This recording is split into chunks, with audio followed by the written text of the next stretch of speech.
ada pertanyaan. Ada satu riwayat dari Imam Al-Baihaqi bahwa Nabi bersabda, Allah memerintahkan kepada malaikat Jibril itu untuk menyampaikan hajat hamba-hamba Allah.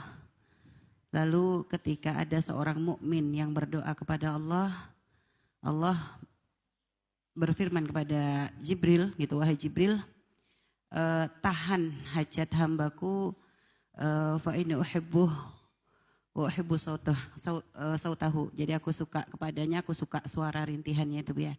Tapi kalau ada orang kafir yang berdoa, maka Allah perintahkan malaikat Jibril untuk cepat mengabulkan karena Allah membencinya dan tidak senang dengan suaranya. Pertanyaannya Bu ya, ketika kita berdoa kepada Allah, lalu kok Allah tuh cepat mengabulkan doa kita?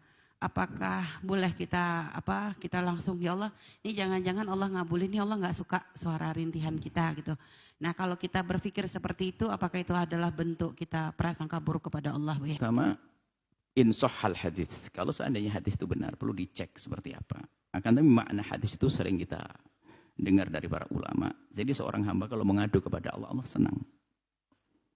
Terlepas dari sah tidak, jangan sampai kita terlanjur mengomentari, tak taunya hadisnya hadis yang tidak benar. Terlepas dari hadis, seandainya hadis itu benar, maka maknanya ini yang akan kami sebutkan. Seandainya hadis itu tidak benar, maknanya benar. Bahwa rintihan seorang hamba itu menunjukkan bahasanya dia punya hajat kepada Allah. Dan rintihan termasuk bentuk ilhah tadi yang kita sebutkan dalam pembahasan saat ini. Mengadu kepada Allah dengan serius, ya Allah.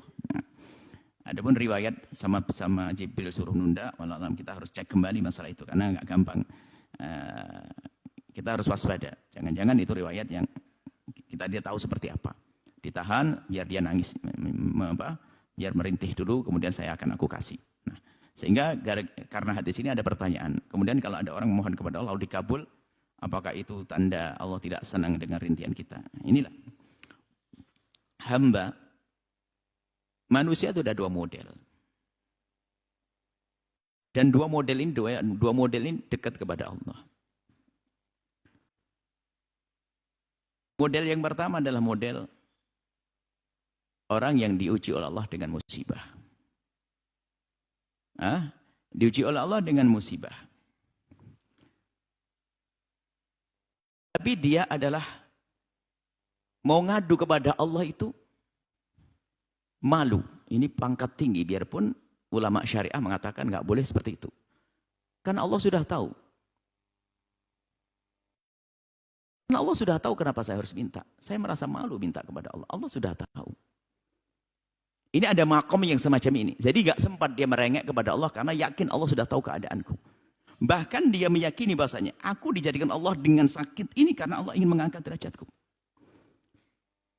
Sehingga karena keyakinan yang besar tentang begitu tingginya derajat yang akan dapat di akhirat, dia sampai minta untuk sembuh itu nggak bisa. Cuman kita nggak boleh minta kayak begitu. Ini makom nggak bisa orang pura-pura nyampe ke situ. Sehingga dikatakan pada zaman tabi'in ada seorang itu ternyata dengan penyakit lepra, korengan semuanya, mulutnya bergerak-gerak. Lalu ada sahabat yang mencoba dengar apa yang diomongkan orang itu. Alhamdulillah, kok bisa? Lalu berkata, bagaimana kau bisa mengucapkan Alhamdulillah? Semua lahirmu itu cacat semuanya, sakit semuanya. Dia berkata, semua badanku sakit, tapi Alhamdulillah lisanku masih bisa berpikir. Orang mau macam-macam itu makom tinggi. Biarpun di makom begini, tapi ahli syariah mengatakan, meminta itu kan juga termasuk merendah kepada Allah. Jadi, suatu ketika ada orang ngadu, ya Syekh saya tidak berani minta, saya dikasih ijazah. Agar dilapangkan rizkinya, agar ini. Begitu tawaduknya dengan Allah, saya meminta kepada Allah itu, takut saya tidak terima dengan apa yang Allah berlakukan kepadaku. Ini kan makom tasawuf. Tapi orang nggak usah boleh pura-pura begini, itu adalah makom, nggak boleh semua orang niru begini. Adapun kita, ilmu syariat dohirnya adalah kalau kita punya hajat, minta udhuni astajib lakum. Tapi nggak usah pura-pura, aduh saya minta pada Allah, malu. Padahal setiap hari ngerengek sama orang malahan. Ini tasawuf palsu itu. Itu adalah orang makom-makom sufi yang sudah sampai derajat begitu, memang dia tenggelam dalam kecintaannya kepada Allah. Nikmat Allah sudah menjadikan dia lupa untuk mengadu. Sehingga semua dianggap nikmat. Dia tidak bisa mengadu lagi pada Allah. Nikmat, nikmat, nikmat. Ini makom tinggi. Tapi kita nggak boleh pura-pura kayak itu. Adapun makom kita adalah makom yang jelas, zahir, bahwasanya ud'uni astajib lakum. Mintalah kepada Allah. Seperti itu. Jadi kalau kita punya hajat, minta. Dan di saat kita ini makom orang yang kedua. Kedua, makom orang yang meminta. Meminta kepada Allah. Kalau Imam Haddad mengatakan, qad kafani ilmu rabi wa du'ai wa ibtihali syahidun li biftikar. Imam Haddad mengatakan di dalam syairnya itu syair indah sekali. Aku berdoa ini ya hanya untuk menampakkan bahasanya aku ini lemah di hadapan Allah. Allah sudah tahu sebelum aku minta. Kan betul. Allah sudah tahu sebelum aku minta, sudah tahu. Lalu ngapain aku minta? Untuk menunjukkan bahasanya aku lemah. Aku punya hajat kepada Allah itu. Nah, di saat kita mengadu kepada Allah, ud'uni astajib lakum. Mintalah kepada aku akan kabul. Maka meminta, kita memakan. Dan ini orang meminta pun ada martabat lagi.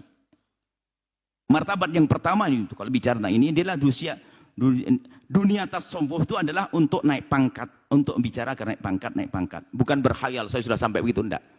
Di dalam orang memohon, berdoa itu ada dua model loh ya. Kalau Al-Quran mengatakan ud'uni astajib lakum, mintalah kepadaku akan aku kabul.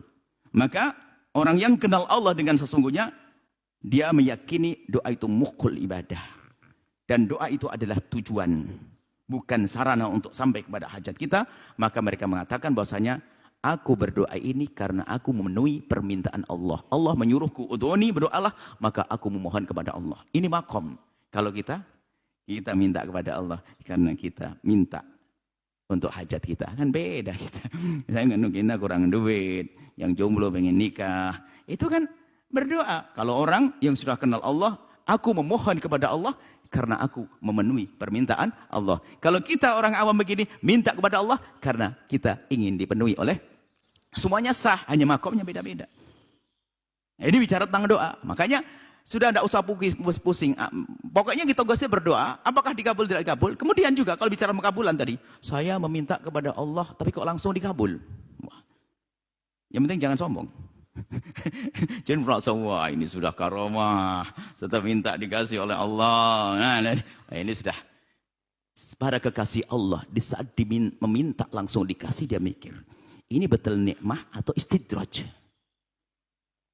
Dan di saat belum dikabul nggak pernah gelisah. Karena apa? Aku yakin jika Allah tidak memberiku saat ini, ada pemberian yang luar biasa dahsyat nanti di akhirat. Lega terus orang berdoa, orang beriman. Nggak ada istilah gelisah. Nggak dikasih hari ini, malah dia berharap semoga ditabung nanti di akhirat aku akan diberi oleh Allah. Seperti itu. Ada lagi doa dikabul bukan dengan bentuk yang ia minta, tapi bentuk yang lain yang lebih kita pentingkan. Macam-macam pengabulan doa. Jadi seperti itu. Sudah, kita kembali, tugas kita adalah berdoa dengan merintih sah. Tidak dengan merintih dengan khusnudzon wa antum muqinuna bil ijabati. Kan Nabi menyebutkan kalau kamu memohon kepada Allah, hendaknya kamu yakin akan dikabul oleh Allah Subhanahu wa taala. Ini adalah masalah doa. Jelas ya? Jadi Anda sudah berpikirlah bahwasanya Anda berdoa itu adalah ibadah, mukhul ibadah. Sah Anda berharap agar dikabul oleh Allah.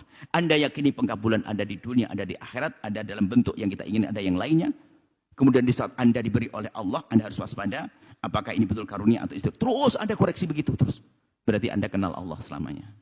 Dan itulah orang yang arif billah, yang kenal Allah, wali, kekasih Allah Subhanahu wa ta'ala. Setelah Anda menyaksikan video ini, jangan lupa berselawat kepada baginda Nabi Muhammad sallallahu alaihi wa alihi wa sahbihi wasallam.